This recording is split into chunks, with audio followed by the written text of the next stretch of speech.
This is Coyote News. Earlier, the football team went viral over the weekend. Coyote News' Philip Larson is live in the muck to get details on what this national attention could mean for the university. Phil? Thanks, Kyle. I'm here in the muck with David Herbster, who's the Director of Athletics here at USD.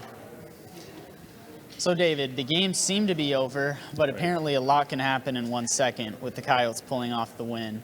Could you take us through your thoughts during those final moments of the game?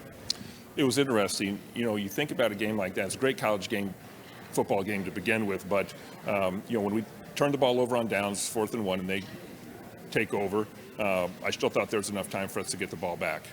Unfortunately, they ended up getting a first down, but still, to me, there was enough time left because they still need to get a first down if they wanted to run the clock out. Well, with 8 seconds left, they were in their own 4th down, and so okay, that's a lot of time. What is it that they're going to do? And really, for me, it was more how much time are we going to have left once we get the ball back. As it stands, they didn't end up punting. They just kind of ran around and just threw it in the stands. You put a second back on the clock. Well, a lot can happen in a second. So the chances are pretty small because that's, as much as you can say that you practice a play like that, it's really difficult to practice a play like that. But you've got 1 second left. Carson Camp made a couple really good moves to avoid the rush and just threw it up.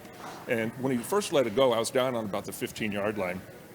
Perfect spiral. And you knew at first you're just wondering, can you get it to the end zone deep enough towards the end zone to where, if you caught it at the 10, you're not going to really do much with it. But it starts to land at about the 5s. And instead of trying to knock it down, 2 of them, they collided trying to get to it, so it pops up in the air. And there's one more person tries to get it, but has to try to stretch to do it, pops it up and again. Well, understand that during that process, you've slowed the ball down a great deal.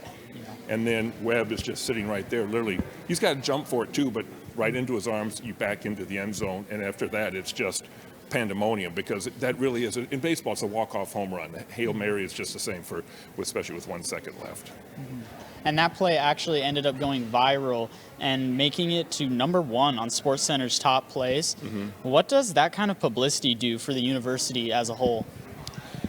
Certainly it's a great moment, and fans, even if you're not a fan of USD or know anything about USD, I think people celebrate a moment like that, and it really is. I mean, whether it's on the SportsCenter, it was on Fox News, it was on the CBS Morning Show, it was on Good Morning America, it was on literally everything. I've got friends that both from on the East Coast and the West Coast had texted me after that game to let me know they just saw it happen as well as the replays were occurring.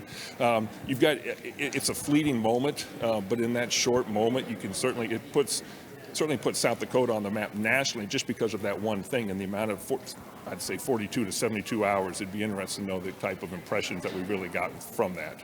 But everybody knows what happened in Vermillion on Saturday. Mm-hmm. And the last regular season game is on Saturday, and then it's Selection Sunday. Mm-hmm. What would a win do in terms of the current playoff landscape? A win for us up in Fargo, it certainly will shuffle the seeding of the tournament right now. I feel confident that we have a really good shot to get in, but again, you don't know until, in this case, Selection Sunday, if you're in and then where you might go. Winning puts us up and gives us, I think, not only a greater chance to host a game, but potentially have a bye the first round. Well, thank you so much for being here, David. Thank you. Live in the muck for Coyote News, I'm Philip Larson.